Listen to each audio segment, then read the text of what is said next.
New age music. It's completely different from ambient music. Or are they exactly the same? My name is Phil. I make ambient music under the name Left the Chat, and I'm a former librarian. But once a librarian, always a librarian. So I'm going to run this book club. Welcome back to Ambient Book Club. We are on chapter 4 of 20th Century Ambient by Dusty Henry, part of the 33 and a third genre series. And this time around, we are talking about New Age.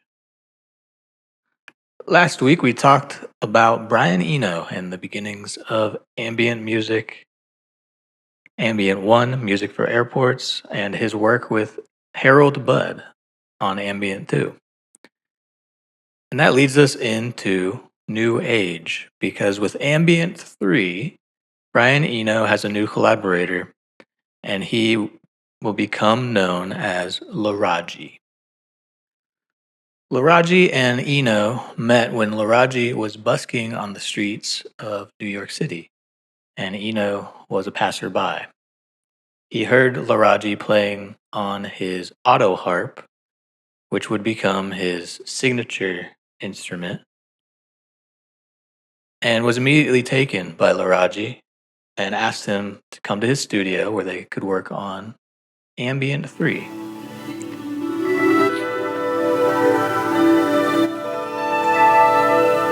Ambient 3, Day of Radiance, is different from the other in the Ambient series. Laraaji seems to take center stage with his mentality in the first half of the album, which I believe is called Dance. And unlike the rest of the Ambient 1 through 4 series, there's true rhythm here. It's upbeat, and though it still feels ethereal and like it comes from the heavens, Laraaji is playing with rhythm and percussion on his zither. On the second half of the album, it feels more like Eno. We get the softer side of Laraaji, and it's called A Meditation. And here we find Eno and Laraaji representing ambient and new age.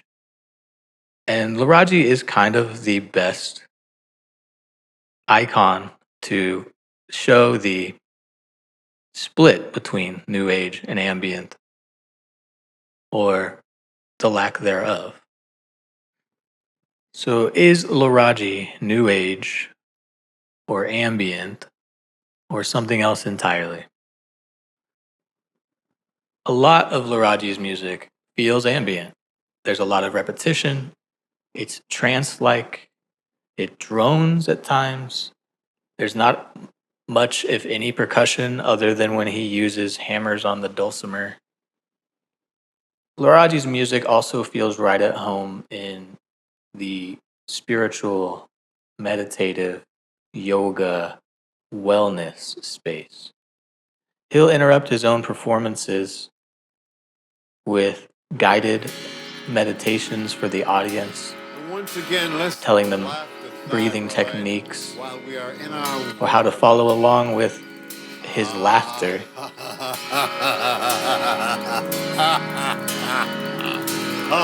So Laraaji is hard to pin down.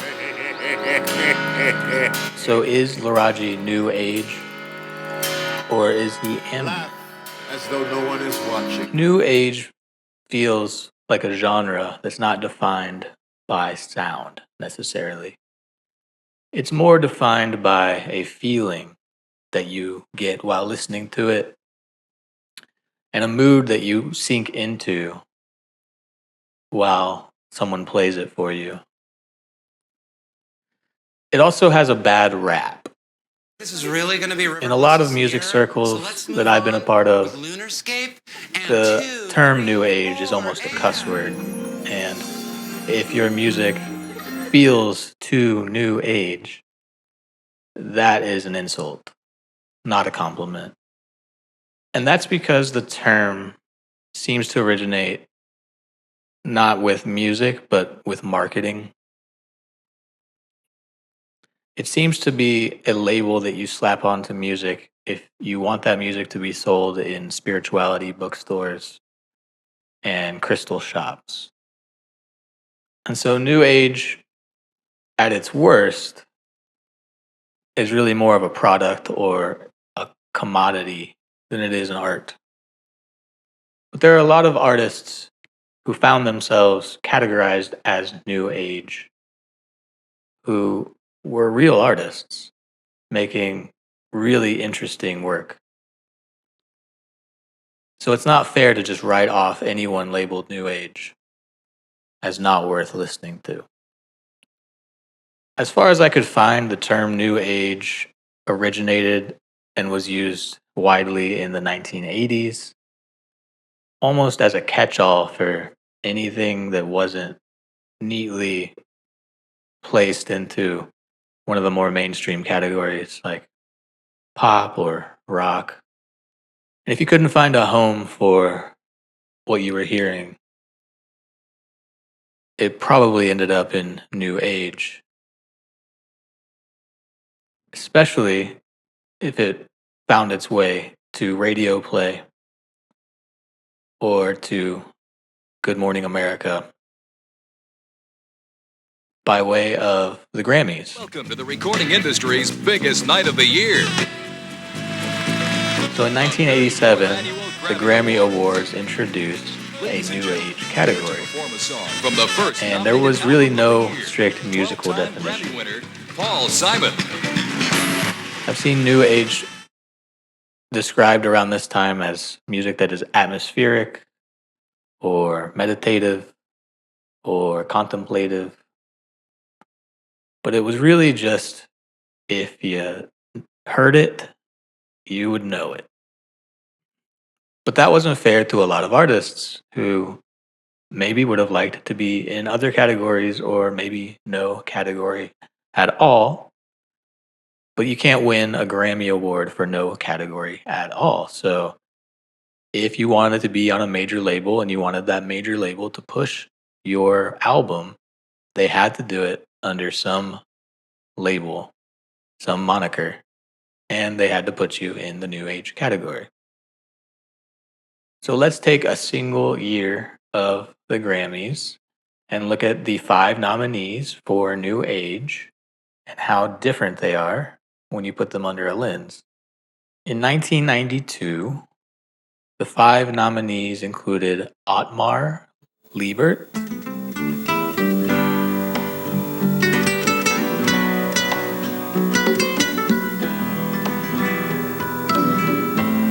included Tangerine Dream,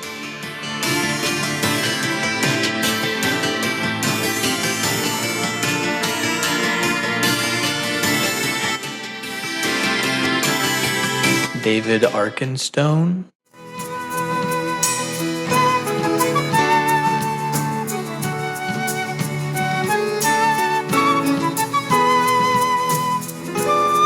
the winner was Chip Davis of Mannheim Steamroller fame.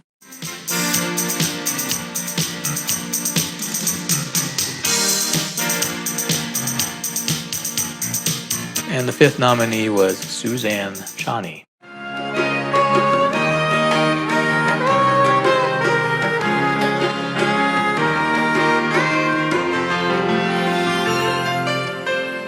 Now, chapter 4 of our book spends a lot of time with both Laraaji and Suzanne Ciani. Dusty Henry was able to get interviews firsthand with both of these artists. And you should go read those interviews. And he even asks the question specifically to them about the New Age category and about ambient and where they believe that they should be categorized, if at all. And those interviews stand for themselves, but I'll just touch on Suzanne Ciani. There's a great full-length documentary about her life called Life in Waves from 2017. And you can find that for free streaming if you search for it. It's worth a look. And her music was at times experimental, but she was a classically trained pianist and she played the synthesizer as a classically trained pianist. And so it had a mainstream feel to it and had a wide appeal. She found herself very commercially successful through her music as well as through her advertising agency, where she did the music or the sound effects for many 80s and early 90s large corporations who were looking for a way to stand out in TV commercials. She made sound effects for Coca-Cola, ABC, AT&T, You can keep it that way. AT&T, the right choice. and won an award for General Electric dishwashers.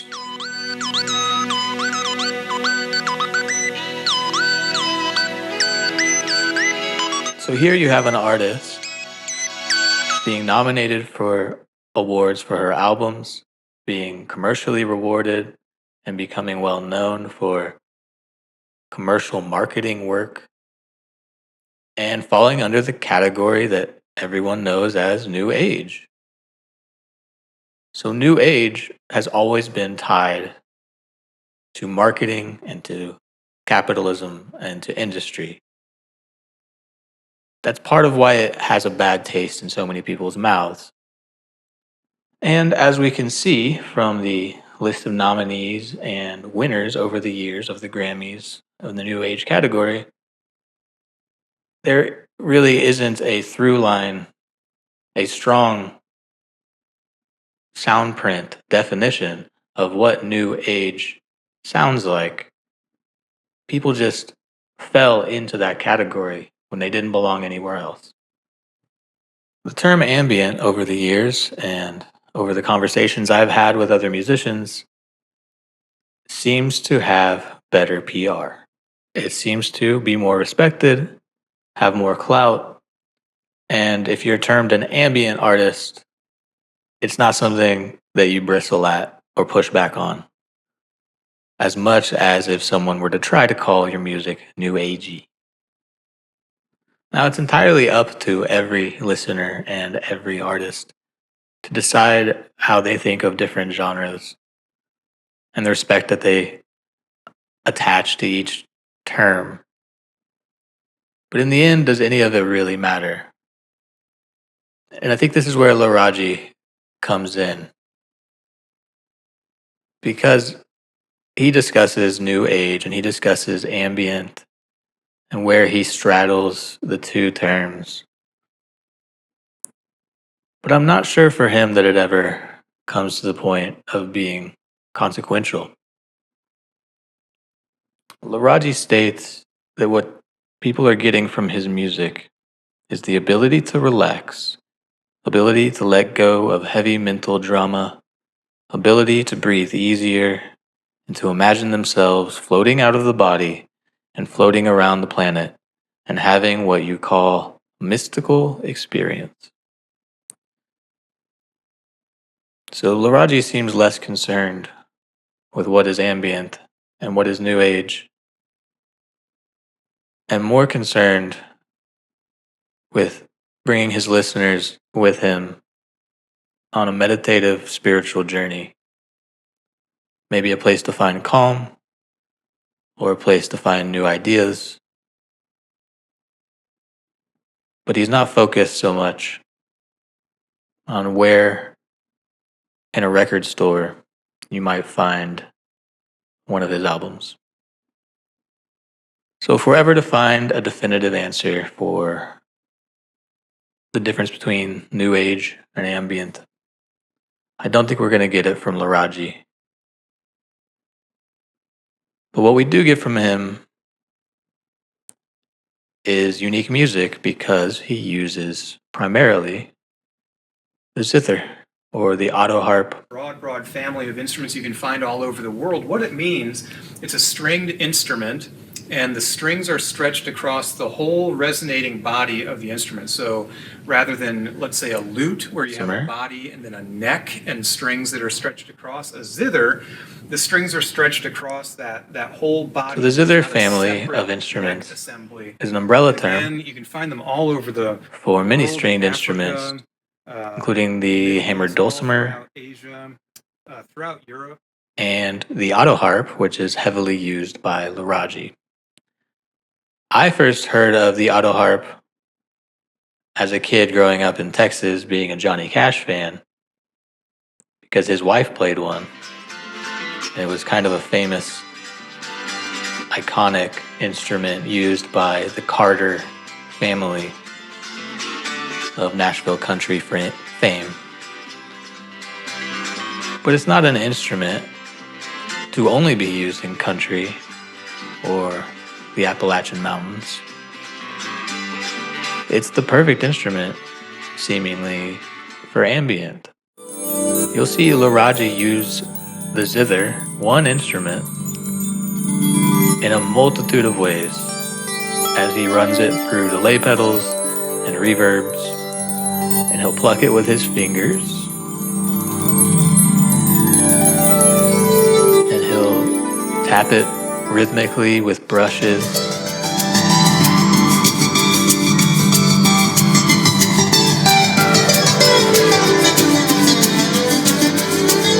And he'll resonate the strings. And he'll resonate the strings with an E-bow.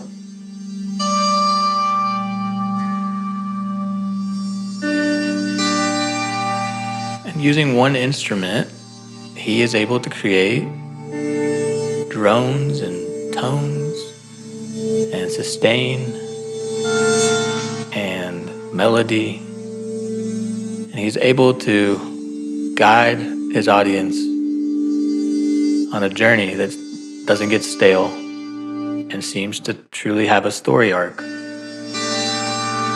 Just when you get your ear used to one of the ways that he's using the zither, he'll reach for a different tool, and the sound will still be in the same zither family, but will change just enough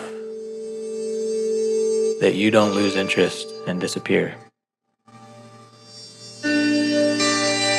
And Laraaji is not at all the only artist who uses this family of instruments in the ambient drone experimental world. Constance Dimby played the hammered dulcimer and also made some of her own instruments.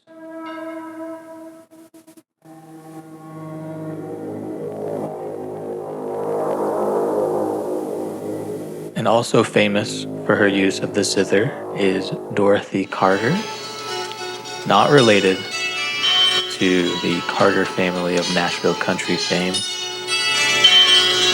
but an experimental artist of her own fame.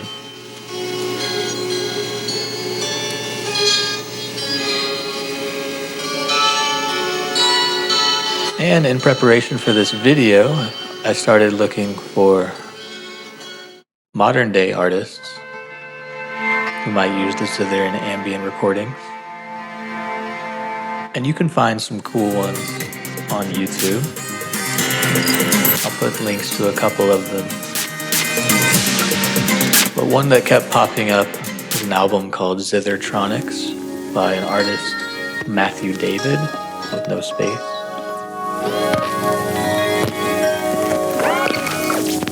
And an artist from my home state of Texas named Blue Lake. And finally, in my neck of the woods, there is a duo called Sasquatch Sunrise who played our drone festival back on Drone Day, May 30th. If you want to watch their performance, which does feature the zither, or any of the other performances that were put on during those 24 hours of O Drone Music Festival.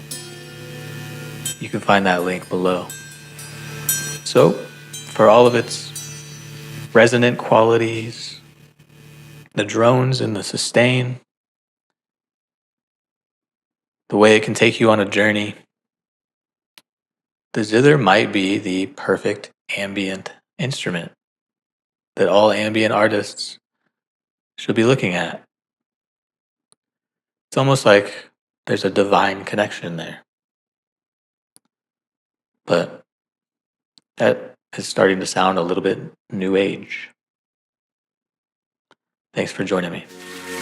I'm not an expert on all of this, but I have noticed some of the same bearded people that were New Agers are now ambient.